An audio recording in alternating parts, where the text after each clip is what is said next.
Hi and welcome to day 6 of week 8 of training cycle 2 of 2021. Today was an interesting day. I'm surprisingly happy with the results, even though it wasn't really a day that went as planned, but it was still a day where I was basically the strongest of my life, or if not quite there, within 2% on all lifts. For example, the bench press, I failed it, but I could have probably have lifted 2 kilos less. So that means I'm within 2% technically. So let's watch the squat first and foremost. One thing you guys will be able to see is the depth is not quite optimal. I need to go about 2 centimeters deeper. Let's watch this. Alright. Boom. Not quite deep enough.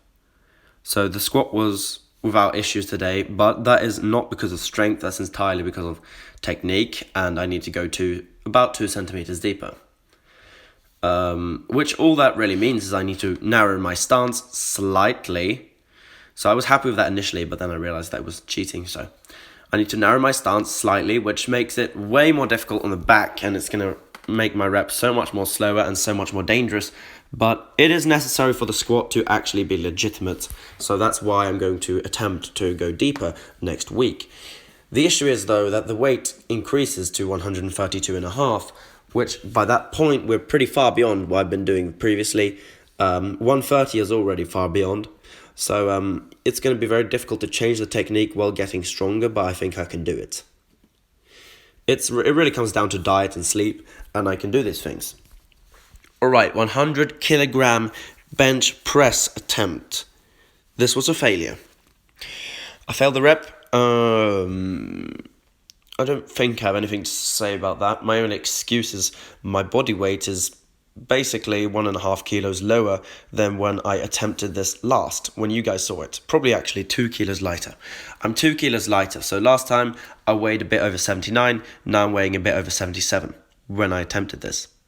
So let's watch it. It felt good when I was just holding it like that. Had a little bit of a pop off the chest and then, run out of steam.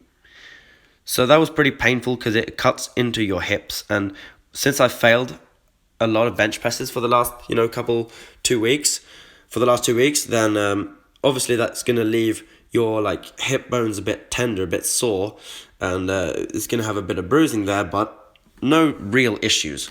And like I always say, as long as you bench press with a close grip and with your feet under you, it is pretty safe.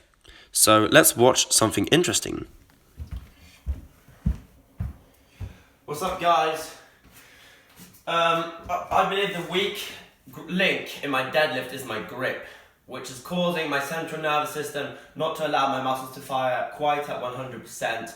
Because they're scared of me hurting myself, basically. My body's trying to stop me from lifting a weight that will hurt me if I can't do it properly, which is the central nervous system. So when you use straps, you bypass this because now the hands, they're out of it, basically. You don't need a lot of grip to do this kind of stuff with straps. So if I fail this, it means that it's not just the grip, it's the whole system.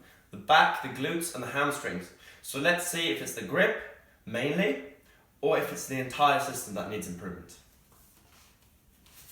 So I'm going to put these straps on right here, and I usually don't use straps, so it's going to take a while. Got to have them nice and tight, so you're really stuck to the bar. Because the central nervous system, it's a very interesting phenomenon, and for most of us, most of the time, it really is irrelevant. But when you get to basically 95 or 100 or 102% like I'm at now, I'm a little bit above what I can do with proper technique, basically. So what happens if I put straps on? Will the central nervous system allow for maximum muscle fiber recruitment? Which it probably will. But then the question is it a muscular problem? Or is it through the whole system? Or is it a grip problem?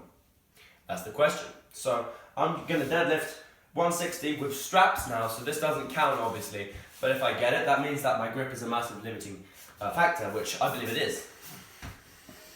So let's go.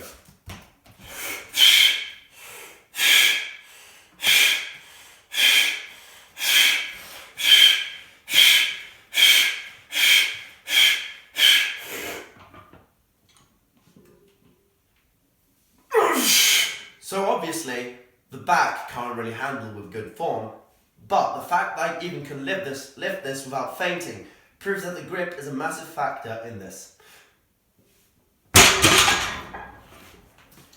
So once again guys, this doesn't count. I don't count it as a deadlift, but it does mean that my back, glutes, hamstrings are pretty damn strong.